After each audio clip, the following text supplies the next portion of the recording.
다 함께 찬송가 365장을 부르시겠습니다. 찬송가 365장입니다.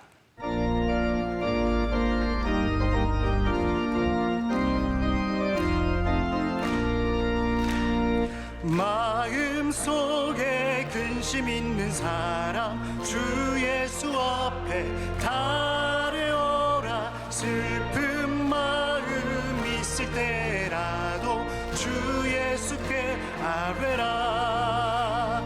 주 예수 앞에 달려오라. 주리의 친구니 무엇이나 근심하지 말고 주 예수께 아뢰라. 죽음 앞에 겁을 내는 자여 주 예수 앞에 달려오라. 하늘나라 바라보는 자여 주 예수께 아뢰라. 주 예수 앞에 달려오라. 주리의 친구니 무엇이나 근심하지 말고 주 예수께 아뢰라. 오늘 우리에게 주시는 하나님의 말씀을 신약성경 누가복음 3장 15절에서 20절까지의 말씀입니다. 신약성경 누가복음 3장 15절에서 20절의 말씀입니다. 이 말씀을 다 함께 교독하도록 하겠습니다. 백성들이 바라고 기다림으로 모든 사람들이 요한을 혹 그리스도신가 심중에 생각하니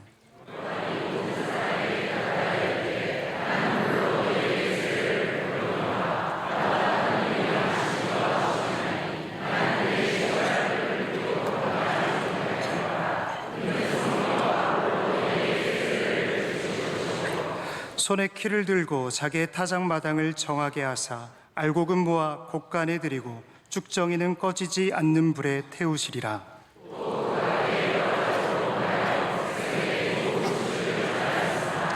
분봉왕 헤롯은 그의 동생의 아내 헤로디아의 일과 또 자기가 행한 모든 악한 일로 말미암아 요한에게 책망을 받고 그 위에 한 가지 악을 더하여 요한을 옥에 가두니라. 아멘. 특수 시간입니다. 3월 퇴근길 콘서트 공연팀과 6대 교구 부장단이 특순으로 이어서 교회 사랑하는 찬양대가 찬양으로 하나님께 영광 올려 드리겠습니다.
praise His holy name.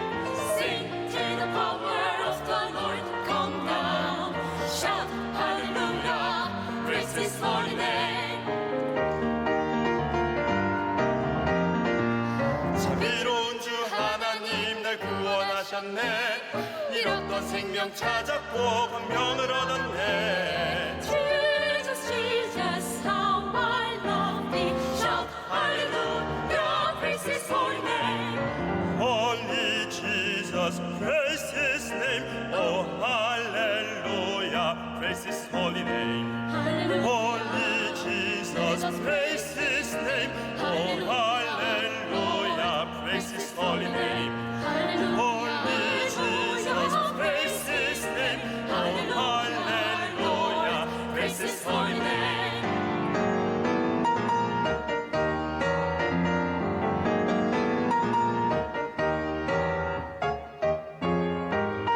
Praise His name, praise His holy name, praise His name. Oh, oh, praise His holy name, praise His name, praise His holy name, praise His name. Oh, oh, praise His holy name, praise His name, praise His holy name, praise His name.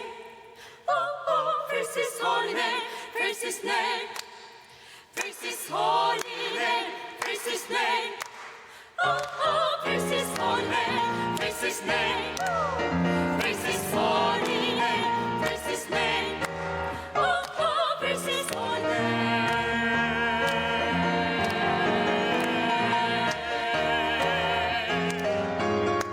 Praise Him.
이제 말씀으로 은혜 받는 시간입니다. 담임 목사님께서 성령과 불로 세례를 베푸실 분, 제 말씀 선포하실 때 큰 은혜의 시간이 될 줄 믿습니다. 할렐루야, 할렐루야. 네, 하나님께 모든 찬양과 영광 올려드립니다. 이제 말씀으로도 하나님께서 우리에게 은혜 주시기를 원합니다. 이 시대에도 참 훌륭한 설교자들이 많이 계십니다. 저는 이런 설교자들 말씀을 들을 때도, 그분들과 또 만날 때도, 그분들의 얘기를 들을 때도 제가 그 앞에서 참 많이 나는 부족하다라는 것을 느낍니다. 시대를 이끌었던 설교자들도 있습니다. 여러분, 우리 명성교회는 정말 한 시대를 이끌었던 설교자를 알고 있습니다. 원로 목사님. 네, 정말로 그렇습니다. 80년대, 90년대, 2000년대도 당연하지만 원로 목사님의 CD와 카세트 테이프가 전 세계로 흩어져 갔습니다. 제가 90년에 미국에 갔더니 곳곳에서 원로 목사님 카세트 테이프로, 비디오 테이프로 예배를 드리고 또 함께 모여서 듣고, 제가 그런 걸 많이 보면서 무척 자랑스러웠던 생각이 나고 많이 팔렸습니다. 네, 많이 팔렸습니다. 지금은 전혀 다른 미디어의 플랫폼 시대라서 좀 다르겠지만 우리 원로 목사님 설교가 참 많은 사람들에게 영향을 미쳤고, 제가 전국에 다녀도 모든 분들이 다 저를 만나면 저 원로 목사님 말씀에 은혜 많이 받았습니다 라고 하는 분들이 참 많이 있습니다. 전 아직 멀었습니다. 네, 저도 원로 목사님 설교를 참 존경하고 저에게는 최고의 설교자는 원로 목사님이십니다. 미국에도 예전에 훌륭했던 설교자들이 있습니다.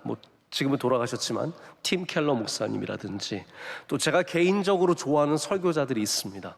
제가 다 일일이 말할 수 없지만 제가 좀 더 젊었을 때 들었던, 서부에서 목회하셨던, 대형 교회를 이끄셨지만 다 내려놓고 다른 곳에서 사역하시는 프란시스 찬이라고 하는 중국계 미국인 목사님도 계시고, 또 아틀란타에서 혁신적인 목회를 하셨던 앤디 스탠이라고 하는 목사님도 있고, 또 마지막에 좀 스캔들이 있어서 안 좋게 끝났지만 정말로 많은 분들에게 영향을 미친 빌 하일비스라고 하는 목사님도 있고, 또 캘리포니아에서 애나하임에서 목회하셨던 릭 워렌, 이런 목사님들 다 정말 한 명 한 명 뛰어난 설교자들입니다.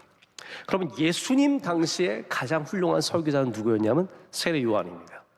단연코 세례 요한입니다.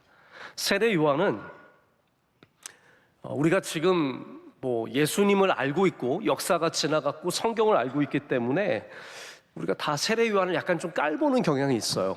세례 요한은 그런가 보다, 예수님 오시기 전에 예비한 사람인가 보다. 그러나 예수님 당시에 세례 요한의 제자들이 얼마나 많았는지, 세례 요한의 제자들이 예수님에 대해서 관심을 가졌고 질문했고, 이런 상황들을 보면 세례 요한이 갖고 있는 이 어떤 많은 사람에서 받은 존경, 그리고 사람들이 사랑하는 것, 이런 걸로 따져보면 세례 요한은 당시에 예수님 나타나시기 전에는 훨씬 더 지명도가 있었던 굉장히 훌륭했던 설교자입니다.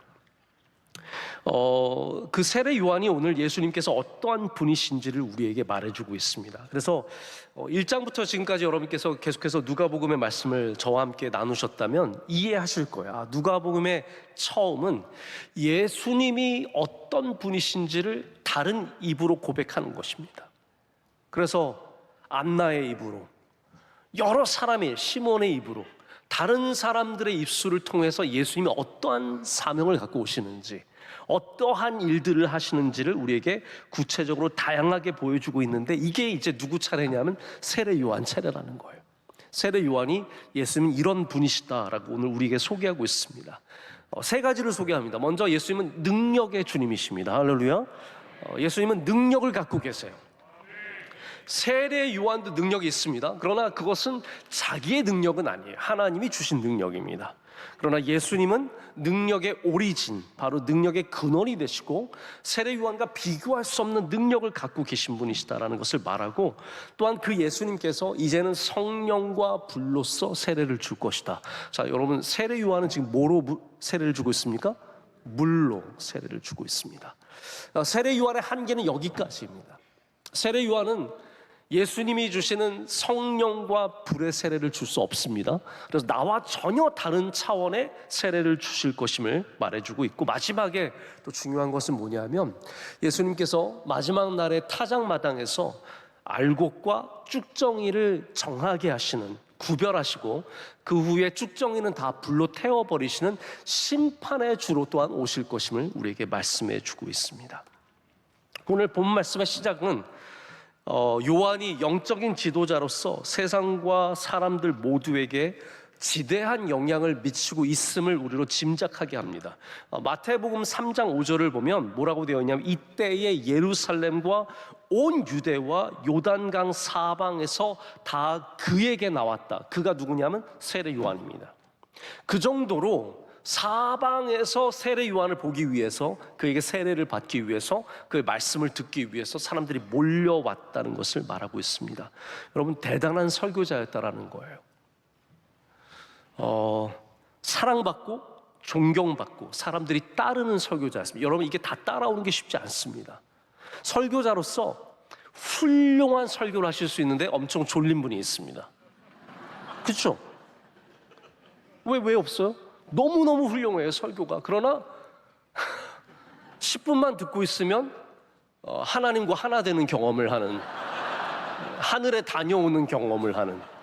반대로 너무너무 재밌어요. 막 할 때마다 웃음이 터져나오고 때로는 울기도 하는데 이게 하나님의 말씀인지 그냥 세상 만담인지 모르는 그런 설교자도 있습니다. 그래서 여러분, 설교자로서 하나님의 말씀을 전하고 사람들이 따르고 능력이 나타나고 존경받고 이런 모든 것을 갖춘 설교자는 거의 없다고 해도 전무한, 이거 뭐 전무한 일입니다. 그런데 요한은 예루살렘과 온 유대와 요단강 사방에서 다 그에게 나왔어요. 근데 그가 전하는 메시지가 뭡니까?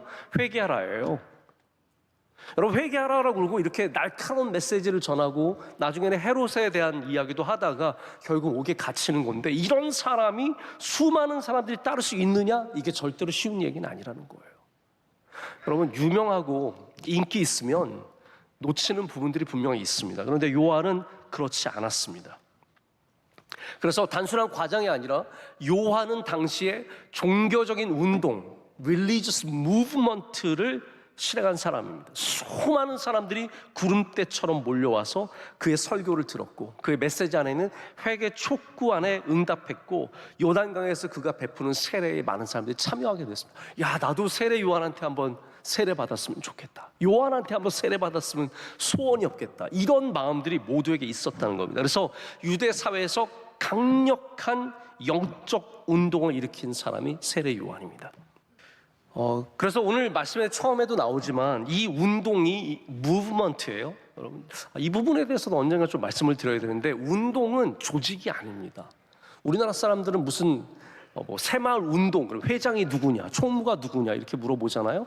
운동이라는 것은, 무브먼트라는 것은 정신의 이동입니다. 그러니까 이거는 한마디로 말해서 조직과 아무 상관이 없는 거예요. 우리나라는 모든 걸 이제 시스템으로 만들기 때문에 이제 그러다 보니까 누가 회장하냐, 누가 부회장하냐, 여기 관심이 많죠.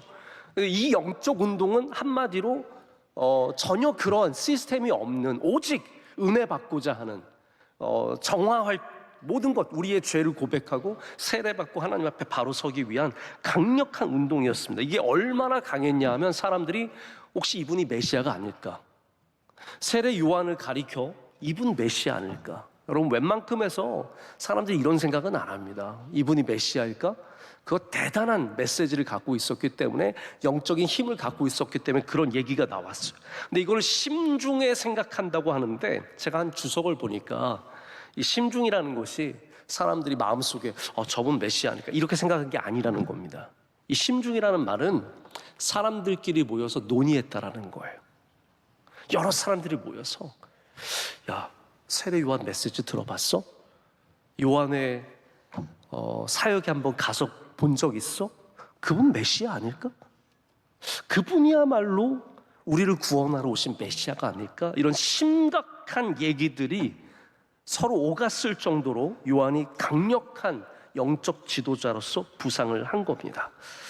자, 그럴 때 요한이 인기를 끌기 위해서 좋은 말만 했느냐? 그렇지 않았다는 것을 우리가 알 수 있습니다. 왜냐하면 요한이 왕인, 분봉왕이긴 하지만 갈릴리 지역을 다스리고 있는 거 3장 1절에 나온 겁니다. 그러니까 4장 1절에 나오나요? 다시 나오게 되는 건데 3장 1절에 나오게 되는데 갈릴리의 분봉왕이 헤롯입니다. 헤롯이고 그의 동생이 빌립이에요. 그런데 이 부분 좀 이따 설명을 드리겠지만 헤롯이 그 동생의 아내와 결혼을 하게 됩니다. 이게 유대인으로서는 받아들일 수 없는 일이었어요. 그렇기 때문에 여기에 대해서 세례 요한이 비판을 합니다. 자, 이게 여러분 어떤 의미를 갖고 있을까요? 한마디로 세례 요한이 말하는 것은 정치적으로도 영향을 가졌다라고 말할 수 있는데, 자, 여기에 대해서 여러분 지금 우리 대한민국에 살아가면서 또 수많은 이 정치적인 발언이 교회 안에서 이루어지는 그런 경험을 하면서 여기 제가 한번 좀 짚고 넘어갈게요.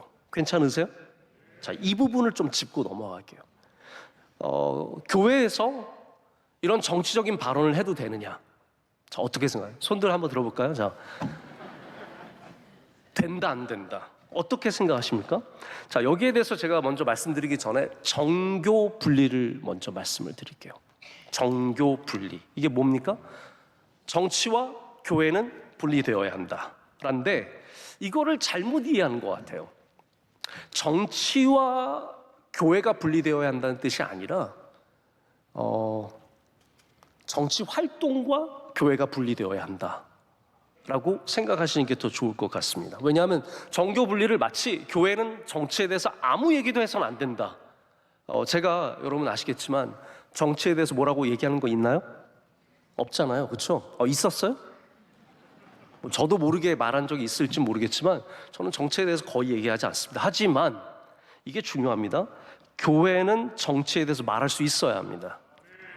자, 이 부분이 제가 뭐 누구를 살려라 죽여라 뭐 누구를 국회의원 세워라 이런 얘기가 아니라 나라의 정치에 대해서 교회는 옳고 그름에 대해서 반드시 말할 수 있어야 합니다. 그거를 막고 나면 그 다음에는 교회는 정치의 손 안에서 노는 겁니다. 이것도 잘못된 겁니다. 왜냐하면 정교 분리의 원칙은 교회만 정치에 대해서 관여하지 않는 것이 아니라 정치가 교회에 대해서 관여하지 않아야 되기 때문이에요. 이걸 한쪽만 보시면 안 된다는 거예요. 정치는 교회에 대해서 다 참여하면서 교회를 이리로 저리로 다 뒤집으면서 교회는 정치에 대해서 한마디도 못하게 한다? 그럼 그건 딱 독재지 뭐겠습니까? 그거는 우리 민주주의 사회, 대한민국 이런 사회에서는 있을 수 없는 일입니다. 그러니까 우리 모두는 사실 정치에 참여합니다. 자, 이 부분 여러분 너무 힘들게 듣지 마세요. 되게 좋은 얘기예요. 그러니까 우리 목사님이 이제 드디어 정치를 좀 하려고 그러나 보다. 네. 아닙니다. 그런 얘기가 아니라 우리 이 부분을 이런 수요 예배 나눠야지 제가 언제 나누겠어요? 이런 거는 여러분의 베이스에 잘 깔려 있으셔야 돼요. 제가 이거를 뭐 낮 예배 때 얘기하기는 좀 곤란하지만 그래도 수요 예배 때 여러분이 신앙심을 갖고 깊은 신앙심을 갖고 살아가는 여러분은 최소한 이 정도는 아셔야 된다고 생각을 해요. 모든 개인은 정치에 참여합니다. 여러분이 투표로 참여하든지 사람들과 모였을 때 뭐 저 정치인이 좋다, 저 정치인이 싫다 이런 얘기를 하든지 우리는 다양한 방식으로 정치에 참여를 합니다. 근데 정치가 여러분 절대로 국회의원 뽑고 대통령 뽑는 것만 정치가 아닙니다. 어떠한 사안들이 입법화되는지, 어떠한 사안들이 제일 지금 정부에서 뭘 중요하게 다루고 있는 이런 게 오히려 정치예요. 그래서 우리의 관심은 누가 대통령이 되느냐, 누가 국회의원이 되느냐 이런 것보다 더 중요한 것은 하나님의 뜻이 이 나라에서 이루어지고 있는지 이 부분에 대해서 반드시 얘기할 수 있어야 합니다. 잘못된 사안에 대해서는 말해야 돼요. 그거는 잘못된 법이다. 그런 법을 입법하면 안 된다. 그런 법은 없어져야 한다. 반드시 얘기해야 되고 그것이 교회가 해야 할 역할 중에 하나입니다.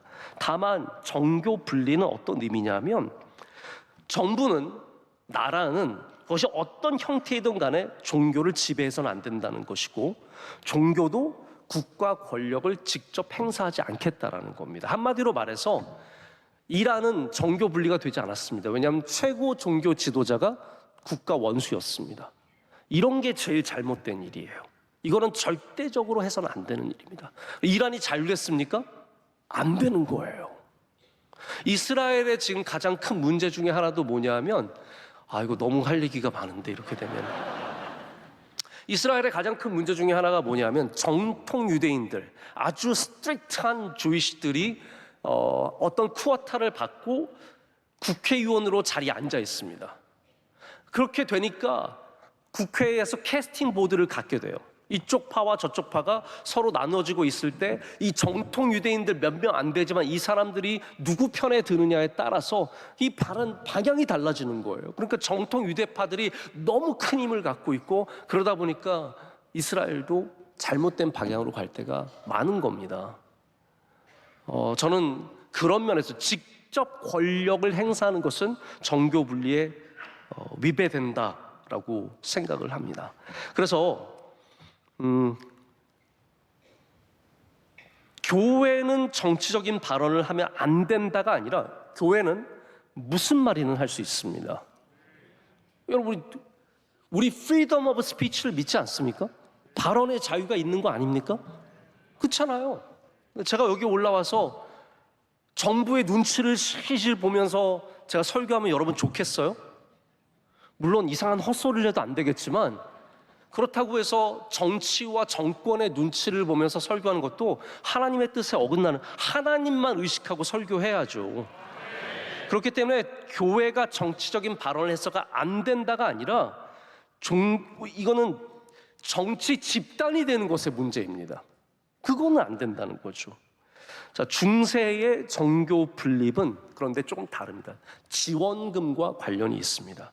카톨릭은 정교 분립이 늦었습니다. 왜냐하면 교황이 황제를 하기도 하고 나라에서 이 신부들이라든지 카톨릭 교회에 돈을 댑니다. 자, 이걸 중요하게 생각하셔야 돼요. 나라에서 종교단체에 돈을 주기 시작하면 그때부터는 정교 분립이 끝나는 겁니다.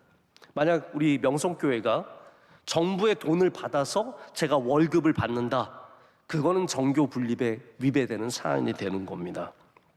제가 흥미로운 얘기를 드릴게요. 미국은 정교 분립이 1800년대에 일어납니다.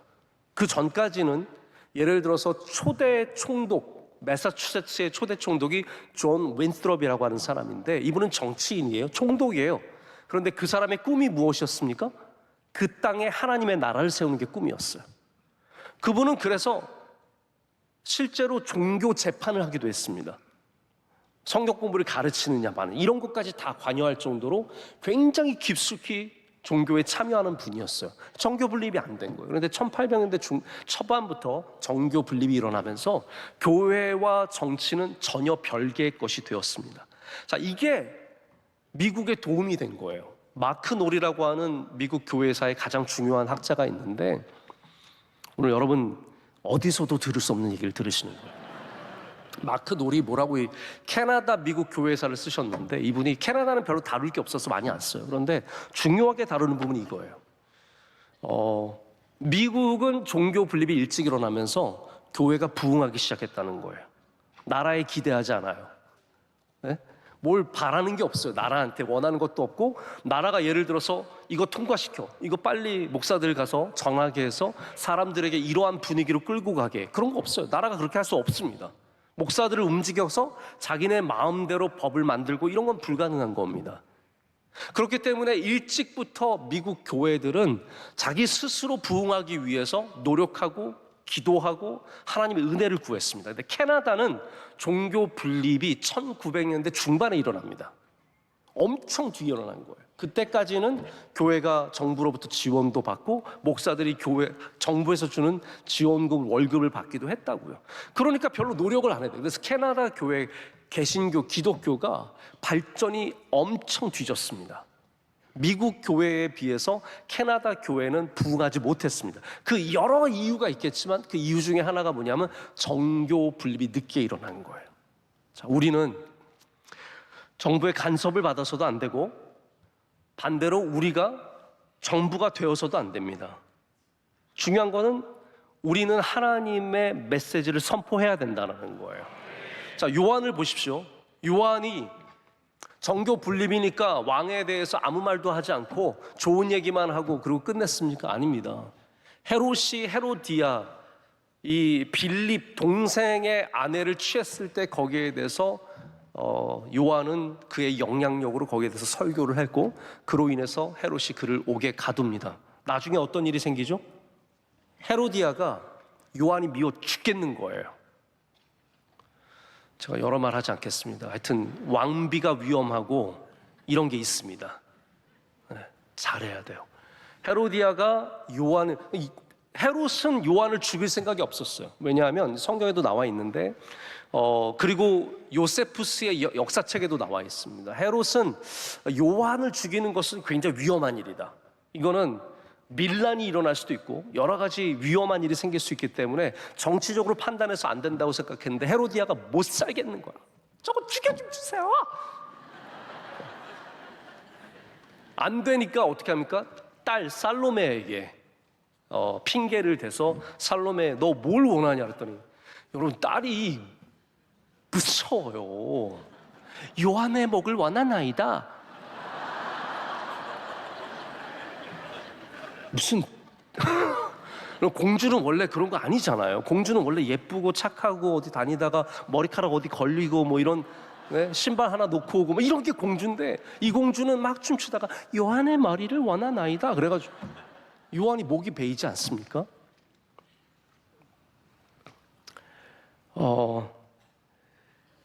이 헤롯은 정말 잘못한 겁니다. 이 헤롯도 자기 아내가 마음에 안 들었고 빌립도 자기 아내가 마음에 안 들었어요. 그래서 둘 다 헤어진 거예요. 헤어지고 나고 보니까 헤로디아가 너무 괜찮은 거예요. 그래서 물론 그 전부터 뭔가 있었겠죠. 그래서 헤로디아를 자기 아내로 삼고 권력이 요한을 두려워할 정도로 요한의 메시지는 강력했습니다. 그 요한이 오늘 우리에게 오시는 예수님에 대해서 뭐라고 말하는지 이제 남은 시간 동안 몇 가지만 좀 얘기를 하고자 합니다. 첫 번째는 예수님은 요한보다 능력이 많으신 분이십니다. 너무 당연한 거죠. 우리가 보기에는 당연해요. 그러나 세례 요한, 계속 제가 이걸 왜 빌드업했냐면 세례 요한이 얼마나 그 당시에 대단했던 사람인지를 생각해 보시라는 거예요. 그 세례 요한이 아무도 모르는 예수님을 소개하면서 그분은 나보다 능력이 많으신 분이시다 라고 말하는 겁니다. 나보다예요. 그분은 그냥 능력이 많으신 것이 아니라 나보다 능력이 많으시다. 이것이 하나님의 종이 가져야 하는 정말로 중요한 자세입니다. 그것은 단순히 예수님이 위대하신다는 것만 있는 것이 아니라 내가 예수님에 비하면 얼마나 아무것도 아닌 존재인지를, 자기를 높이면서 예수님을 높이는 것은 맞지 않습니다. 우리가 예수님을 높여드릴 때는 자기를 반드시 낮춰야 됩니다. 예수님은 귀하신 거고 나는 부족한 겁니다. 내가 이만큼 했는데, 내가 이 정도로 훌륭한데 예수님이 은혜 주셔서 우리 교회가 이만큼 됐어요. 이거는 아니라는 겁니다. 우리가 예수님께서 이 일을 하셨다라고 말한다면 내가 한 것은 정말 아무것도 없습니다. 나는 오히려 실수를 많이 하고 잘못을 많이 했는데 예수님의 능력이 크시기 때문에 우리가 이 은혜를 입었습니다라고 고백을 해야 돼. 내가 훌륭하고 내가 잘했는데 거기에 은혜가 더해진 것은 아니라는 겁니다. 요한은 지금 다음에 등장하는 사람을 소개하는 정도가 아니라 내 뒤에 오시는 분은 나보다 훨씬 뛰어난 분이시라고 얘기하는 겁니다.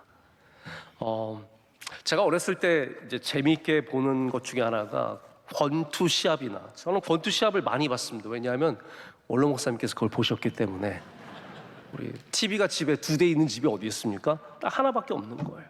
그래서 집에 오셔서 아버지가 보시는 채널을 저희는 볼 수밖에 없습니다. 저희는 어려서 좀 다른 거 재밌는 거 보고 싶었는데 아버지는 권투하면 박종팔 이런 사람들 나오면 7.8개 박종팔 이런 분 나오시면 거기 힘 탁 주시면서 보시는 거예요. 저는 제일 재밌었던 게 뭐냐 하면 맨 앞에 소개하는 장면. 청코너 몸무게 52kg 그러면서 소개하잖아요. 박종팔 그러면 와 저는 그게 너무 멋있더라고요. 그거 정말 미국 사람은 더 멋있어요. 미국 사람은 얼마나 멋있어요. Red corner, here comes the mighty hand. 그래서 막 소개를 하면 막 이게 듣는 사람들은 너무너무 즐겁게 보지 않습니까? 세례 요한이 딱 이거예요. 세례 요한은 선수가 아닙니다. 세례 요한은 예수님의 길을 예비하는 사람이에요. 그런데 그 세례 요한이 내가 얼마나 훌륭한 선수고 내가 몇 전 몇 승이고 내가 KOL이 얼마고 앞에서 그걸 읊고 있으면 얼마나 웃기겠습니까? 세례 요한의 목적은 내 뒤에 오시는 분을 높여드리는 것이고 그분의 길을 예비하는 것이고 사람들이 그를 주목하도록 나를 주목하는 것이 아니라 예수님을 주목하도록 예수님을 보여주는 역할을 감당하고 있는 겁니다. 특별히 우리가 아는 유명한 말씀이 있습니다. 나는 그의 신발끈을 풀기도 감당하지 못하겠노라. 여러분에게도 이런 겸손함이 있으시길 축복합니다. 집에 종이 있다면 주인이 집에 들어올 때 그 종은 주인의 신발을 그 끈을 풉니다. 옛날에 대단한 신이 있었던 것이 아니라 다 가죽천되고 이런 거 된 샌들입니다. 그러면 주인과 혹은 주인의 친구들이나 가족들이 들어오면 종은 바로 가장 먼저 하는 일이 뭐냐면 주인의 신발의 끈을 푸는 것입니다. 그리고 그 발을 씻겨주는 일, 이게 바로 종의 일이었습니다. 그런데 세례 요한은 내 뒤에 오시는 분의 능력이 나보다 클 뿐만 아니라 나는 그분의 신발끈도 풀 수 없는 존재이다. 이게 무슨 말이에요? 나는 종보다도 못한 존재이다 라고 말하는 겁니다. 여러분, 자기를 낮추려면 적당히 낮추지 말고요, 요한처럼 완전히 낮아지는 자세를 가져야 합니다. 그래도 내가 훌륭한데, 그래도 내가 좋은 설교자인데, 그래도 내가 영향력 있는 사람인데, 나 인기 많은 데가 아니라 나는 종보다도 못한 사람입니다. 여러분, 바울이 가장 많이 쓰는 표현이 무엇입니까? 종입니다. 나는 둘루스입니다. 나는 종입니다. 그런데 세례 요한은 그것보다 더한 거예요. 나는 종보다도 못한 존재입니다. 이것이 예수님을 향한 요한의 자세라면 우리 또한 이런 자세를 기뻐하며 이런 자세를 귀하게 여기는 마음이 있어야 합니다. 이건 좀 예수님과 요한의 관계와는 좀 다른 측면이지만, 만약 여러분 가운데 누구든지 여러분 뒤에 오는 사람이 있다면 그 사람을 높여주는 지혜를 가지시길 축복합니다. 이거 참 중요한 겁니다.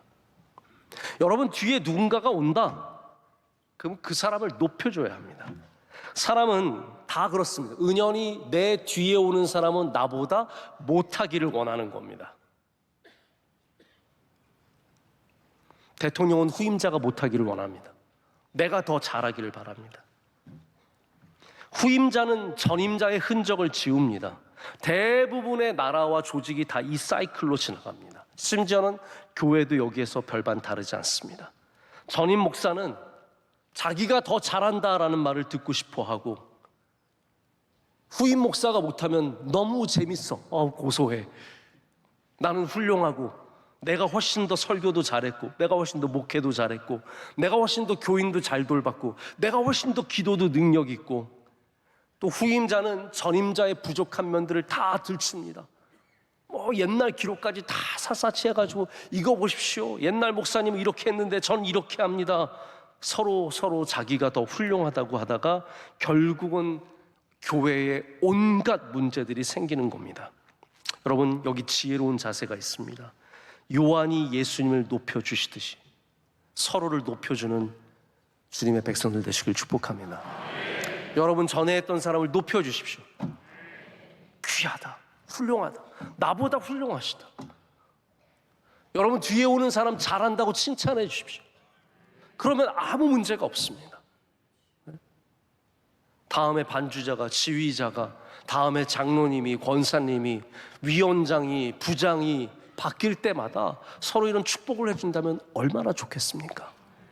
저는 이런 밑밥을 빨리 깔아놔야 나중에 후임자가 왔을 때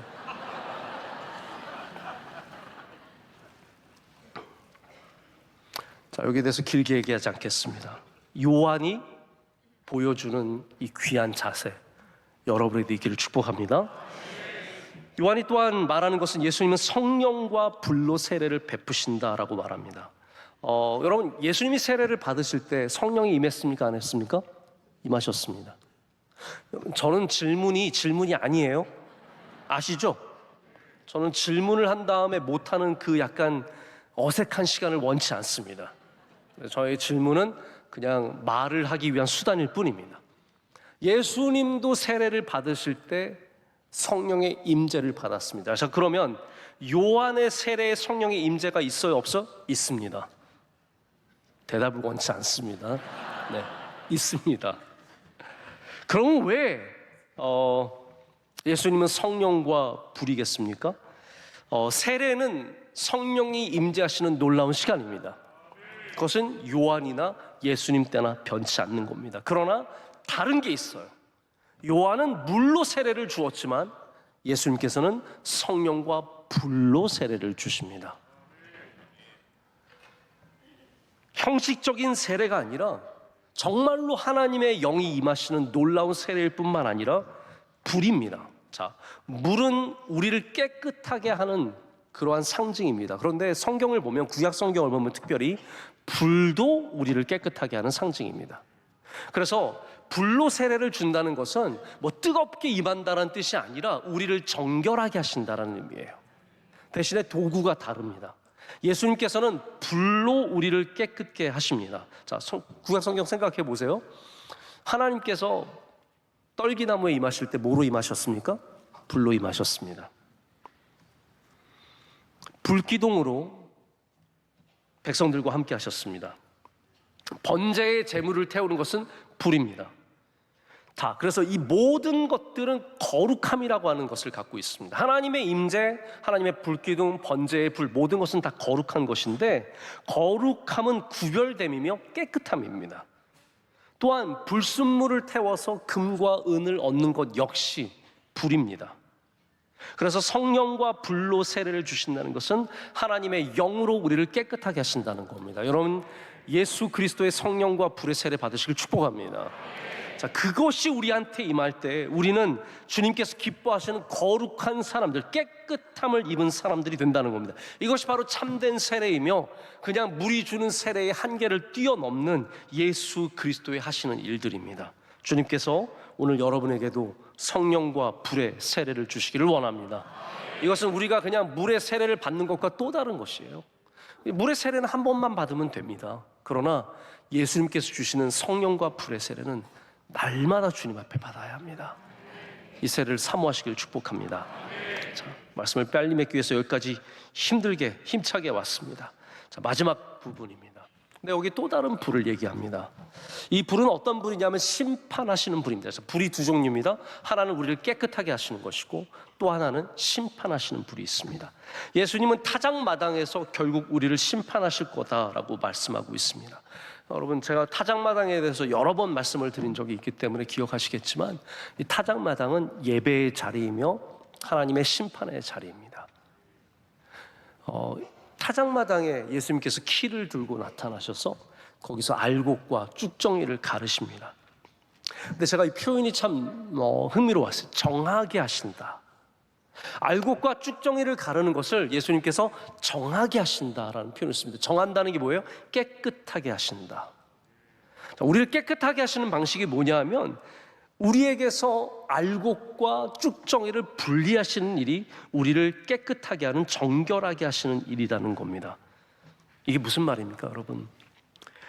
불의 두려움을 알고 살아가는 사람은 알곡의 삶을 살게 된다는 의미입니다. 다시 말씀드립니다. 예수 그리스도께서 불로 심판하신다, 쭉정이를 불로 태우신다라고 하는 그 심판의 메시지를 제대로 아는 사람이어야 지금 알곡으로 살아가게 된다라는 거예요. 여러분이 그 심판하시는 예수 그리스도를 모르면 나도 모르게 쭉정이로 살아요.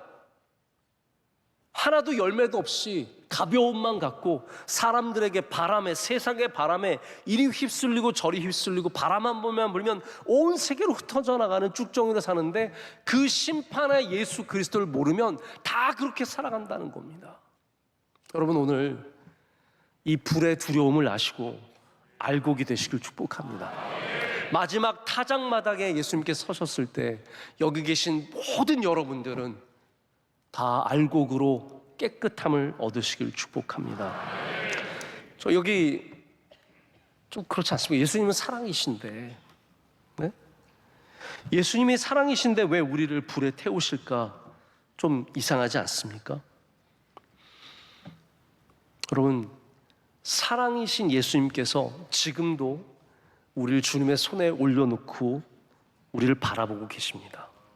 그 사랑의 주님을 믿으신다면 그 손 위에 있을 때 알곡의 삶으로 변화받으셔야 합니다. 이제 쭉정의 삶을 내려놓고 온 세상에 떠다니는, 흘러다니는 쭉정의 삶을 내려놓고 우리 주님 손 위에 알곡으로 놓여질 때 우리는 마지막 날에도 깨끗함을 얻는 은혜를 누리게 될 줄로 믿습니다.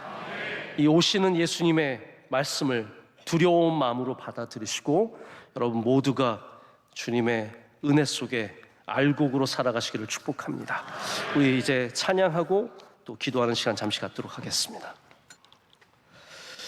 우리 능력의 이름 예수 함께 찬양하겠습니다.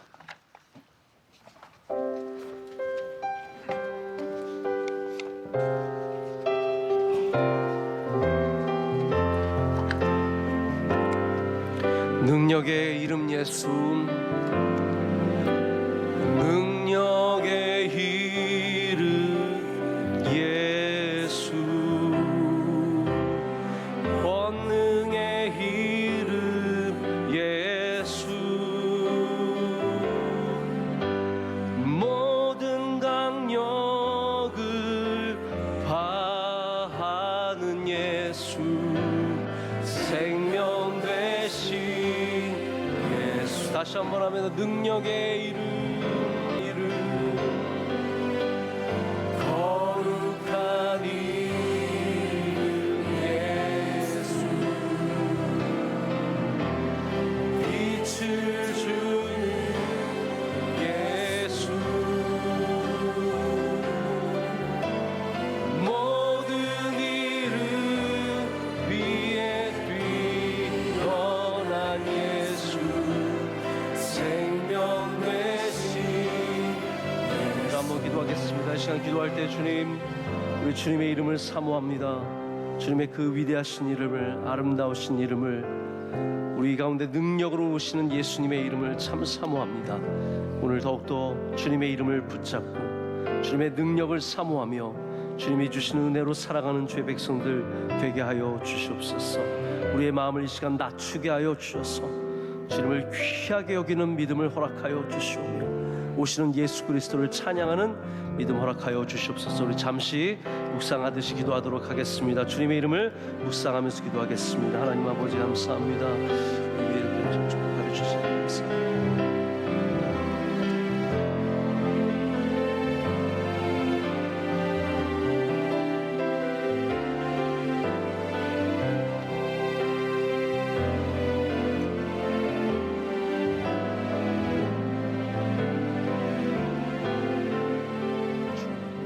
이제는 우리 주 예수 그리스도의 크신 은혜와 하나님 아버지의 영원하신 사랑과 성령님의 함께하시며 임재하시며 역사하시며 감동케 하심이 주의 말씀을 붙잡고 주님께 드리는 예배를 우리 가운데 품고 다시 삶의 자리로 나가는 모든 사랑하시는 종들과 귀한 가정과 모든 일터 가운데 이제로부터 영원토록 함께하시기를 간절히 축원하옵나이다.